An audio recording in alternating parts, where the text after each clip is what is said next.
Alors, nom d'un composé organique.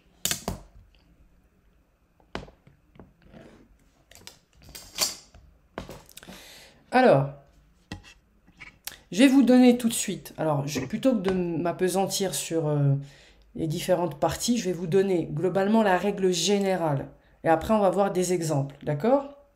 Alors, je vais écrire des choses, peut-être que là, ça ne va pas vous parler, mais dans les exemples, on va revenir sur cette formule et vous allez tout comprendre. On va commencer, donc il y a deux parties.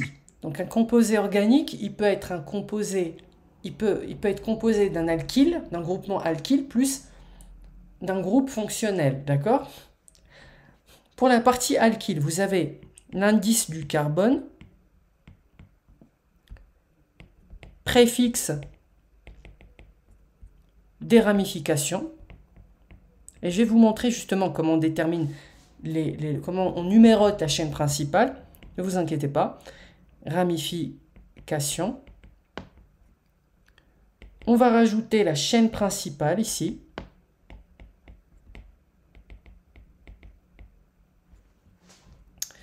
Ensuite, on va passer au groupe fonctionnel. On va prendre indice du carbone,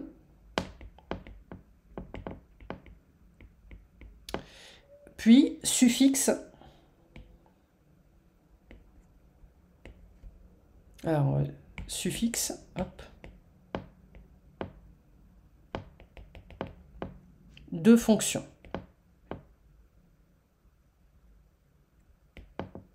Voilà. Ok. Bon. Sans doute c'est du chinois pour vous si vous n'avez pas vu le cours encore.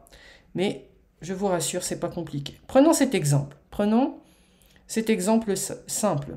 Si vous avez, disons, 1, 2, 3, 4 carbones, ok? Le plus simple.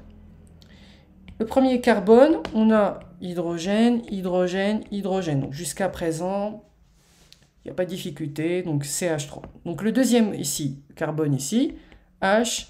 Et plutôt que d'accrocher un hydrogène à ce carbone, on va faire un CH3. C'est une ramification ici, d'accord? Ce n'est pas un hydrogène qui occupe, ce doublet liant, mais c'est plutôt un CH3. Pour les autres, c'est simple, on va garder des hydrogènes, d'accord? Alors, en fait, si on n'avait que un hydrogène ici, ce serait quoi? 1, 2, 3, 4. On a 4 carbones, donc ce serait, comment on aurait appelé ce composé s'il n'y avait qu'un hydrogène ici, à la place? Amir. Amir, t'es là? Ton micro est coupé. Ah, pardon. Oui, je disais, il y a 4 carbones, Donc, donc c'est butane. c'est un butane, effectivement. Pourquoi ane à la fin? Parce que c'est un alcane, n'est-ce pas? Toutes les liaisons sont simples, donc il n'y a pas d'insaturation. On a 4 carbones, donc c'est du butane. Et en plus, vous remarquez bien que si je veux compter les carbones, donc j'en ai 4. Si je compte les hydrogènes, je vais en avoir 10. Parce que c'est 2N plus 2. 1, 2, 3, 4, 5, 6, 7, 8, 9, 10. Donc on a Cn, H2N plus 2. Donc c'est bien un butane. Mais maintenant, imaginons, on revient à la situation initiale. On a décidé de greffer ici, non pas là où il y a la liaison bleue, non pas un hydrogène, mais carrément un CH3. Donc c'est un CH3, c'est un méthyle. Ok. Méthyle. Donc là, ça devient différent. Donc là, on est dans la partie alcane. Donc alcane, c'est cette première partie. Pour nommer un alcane, donc là on a un alcane en fait. Pour nommer un alcane, qu'est-ce qu'on doit faire? On doit définir l'indice du carbone. Mais c'est quoi ce carbone-là? C'est le carbone qui porte la ramification, d'accord?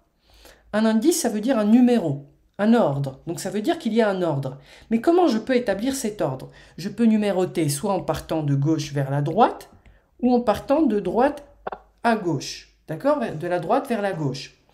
Alors, la numérotation qu'on choisit, l'ordre qu'on choisit, consiste à faire porter la ramification par l'indice du carbone le plus petit. D'accord? Parce que ici, c'est soit le carbone qui porte, donc c'est bien ce carbone-là qui porte la ramification, soit il a le numéro 2 ou le numéro 3, si je commence à compter de droite à gauche, d'accord? Donc il faut faire porter ce carbone le plus petit indice. Donc le plus petit indice à porter, c'est 2, d'accord? Donc ça veut dire qu'il faut que je compte de gauche à droite. 1, 2, 3, 4. C'est clair ou pas? Donc, l'indice du carbone qui porte la ramification, je l'écris en premier, 2. Ce que j'ai écrit ici. Ok. Ensuite, il faut chercher le préfixe des ramifications. D'accord? C'est quoi la ramification ici qu'on a? C'est le CH3. Exactement, c'est du méthyle. D'accord? Du méthyle, pourquoi? Parce que c'est 1. 1, c'est meth. D'accord? Donc 2 méthyle. Ok. 2 méthyle. Ensuite, donc là, on a fait l'indice, on a fait le préfixe. Ensuite, c'est quoi la chaîne principale? Il y a combien de carbone? C'est du butane. Exactement. Donc, on a du butane. Méthyle, butane. Donc, 2 méthyle, butane. Clair ou pas? Oui. Ok, très bien. On va voir un autre exemple. On va progressivement augmenter le niveau de difficulté. Donc maintenant, imaginons, on n'a pas du 2-méthylbutane, on va prendre exactement la même situation, on va avoir un carbone, un carbone, un carbone, un carbone, 4 carbones. Et donc ici, bon, ce que je vais faire, c'est que là, j'ai H, H. Donc je ne vais pas greffer à la chaîne un groupement alkyle, mais un groupe fonctionnel. Disons par exemple, plutôt que d'avoir un H ici, je vais prendre un OH. Et tout le reste, ça va être des hydrogènes. Ok?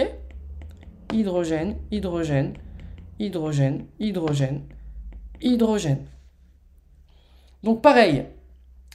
Donc ici, attention par contre. Ici, on n'a pas, ça n'est pas un alkyle. Ça n'est pas un groupement alkyle. C'est un groupe fonctionnel, n'est-ce pas? Parce que ce qui a été greffé ici, c'est un groupe fonctionnel, OH. D'ailleurs, c'est quoi le groupe OH, le groupe fonctionnel OH? C'est l'alcool. Voilà, c'est un alcool. Très bien. Donc, bien. C'est un alcool.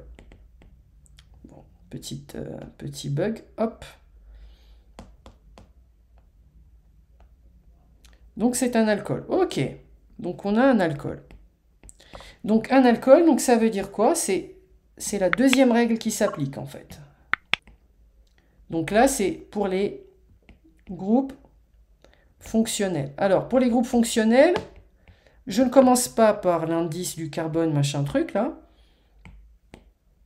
C'est butane de Hall. Voilà, on commence par la chaîne principale. Donc, hop, la chaîne principale ici, c'est du butane. Mais c'est pas butane anode? Voilà. Ah oui, un Hall. Alors, n'essayez pas d'anticiper. On va expliquer la règle. Donc, effectivement, butane. Donc ici, on commence par la formule, butane. L'indice du carbone qui porte le butane, effectivement, ici, c'est 1, bien. Je ne sais plus qui m'avait dit butanol, mais c'est le... Donc, soit j'écris butane 1, et donc le suffixe du groupe fonctionnel, donc chaîne carbonée, indice du carbone, suffixe. Donc, on peut écrire butane 1 ol. D'accord? Donc, butane 1 ol. Si vous écrivez butane 1 ol, vous avez tous vos points, il n'y a pas de problème.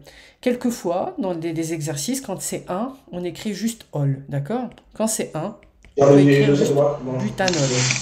D'accord? Les deux sont justes. Donc vous avez tous les deux raison. Soit vous faites butane 1 ol, ou vous faites butanol, c'est la même chose. Quand c'est 1, on écrit ol directement, sans l'écrire. Mais je recommande quand même de respecter la règle. Hein. On va pas faire d'improvisation le jour du bac. Écrivez butane 1 ol. C'est juste. D'accord? Ok. Cas plus compliqué maintenant.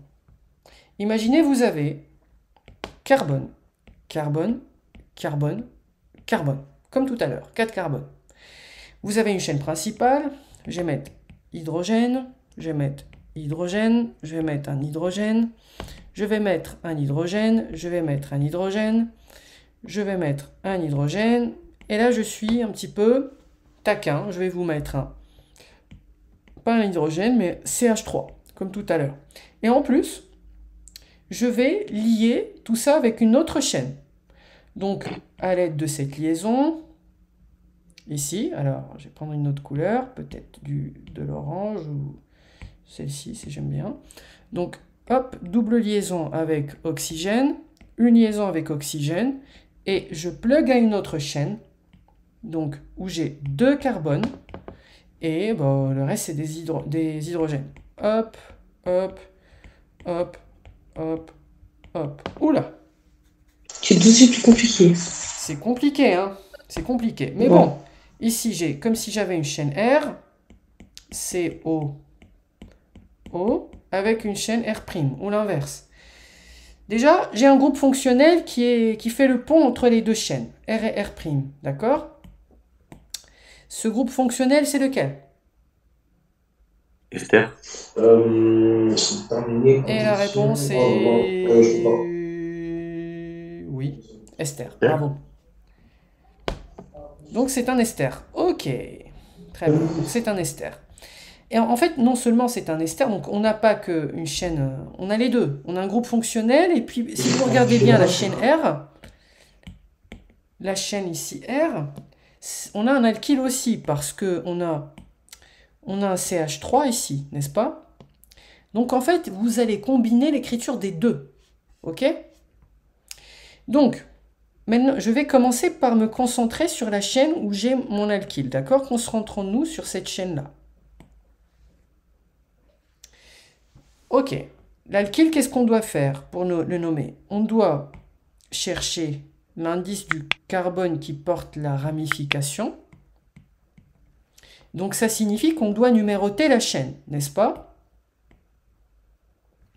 On doit numéroter la chaîne. Et la règle de numérotation de la chaîne veut que le numéro le plus petit doit être porté par la ramification. En fait, en d'autres termes, si je numérote dans les deux sens, il faut retenir la numérotation qui donne à la ramification le plus petit indice. Dans ce cas, je numérote de gauche à droite ou de droite à gauche? Droite à gauche. De droite à gauche. Donc 1, 2, 3, 4. Très bien. Donc le numéro du carbone qui porte la ramification, c'est 2, n'est-ce pas? Et 2. Ensuite, le préfixe de la ramification, n'est-ce pas? C'est lequel? Méthyle. C'est du méthyle. Ok, pas de difficulté, c'est du méthyle. Ok. Ensuite, qu'est-ce qu'on fait? On compte le nombre de carbone. Voilà, on compte le nombre de carbone de la chaîne. J'en ai combien? 4, donc du coup c'est J'en du ai quatre. butanoate. Alors, attends. On va pas aller vite en besogne. Juste butane. D'accord? On va faire étape par étape. Butane. Ok, j'ai fini avec R. Prenons maintenant cette chaîne-là. D'accord? Cette chaîne, il n'y a pas de difficulté. Enfin, c'est une chaîne entre guillemets normale puisqu'on n'a pas de ramification avec un groupe fonctionnel en plus ou avec un alkyle. Donc, cette chaîne, elle contient 2 carbones, n'est-ce pas? Donc, c'est quoi? Et. Et. Alors, toi, tu as été maline. Tu as dit et. Tu n'as pas dit éthane, éthyle. C'est et quoi? Là c'est éthyle du coup. Éthyle. Pourquoi éthyle? Parce que la terminaison de l'ester c'est du OAT pour le premier et du IL pour le deuxième. Ouais, pourquoi il pour le deuxième? Parce que justement, tu vois, tu n'as pas tous les hydrogènes en fait, d'accord? Donc ici, il te manque un hydrogène. Donc c'est R', on va considérer que R' a été greffé à la chaîne R, d'accord? Et quand on greffe une ramification, c'est toujours un alkyle. Donc c'est un éthyle, d'accord? Éthyle, voilà. Et en fait, pour faire le lien entre les deux, j'ai le groupe fonctionnel ester. Et pour nommer les esters, nom de la chaîne R, nom de la chaîne R', et donc OAT2, je mets au milieu. Donc 2-méthylbutanoate d'éthyle. Oula. Donc, malheureusement, j'ai perdu les couleurs. Butanoate.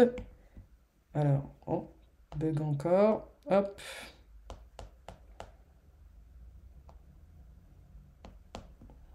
Butanoate d'éthyle. Donc OAT. Alors, je prends le rouge. OAT d'éthyle. et donc ça me donne la nomenclature, ok? Je ne crois pas que vous aurez plus difficile que ça au bac si jamais vous devez nommer une molécule Mais organique. c'est pas grave, mais moi j'ai mis 2 éthyle. C'est pas grave, non? 2 éthyl? Où ça? 2 méthyl? Non, c'est que moi j'ai mis, juste pour être sûr, j'ai mis 2 éthyle. Ah, 2 éthyl? Oui, Ouais, DE. en français, quand on a deux Oui. voyelles qui se suivent, on fait apostrophe. Donc, Ok, ok. 2-méthylbutanoate d'éthyle. Mais au pire, c'est une faute d'orthographe, parce que je fais toujours ça, Ouais, pour être ouais, ouais, sûr. Ok. ouais. C'est clair, Amir? Oui. Bah voilà, donc ça, c'est ce que vous devez retenir pour la partie chimie organique de terminale. Alors, il y a deux, trois petits trucs que je n'ai pas évoqués ici, mais des trucs de première que vous devez retenir. Mais globalement, si vous connaissez ça, vous connaissez tout sur la chimie organique.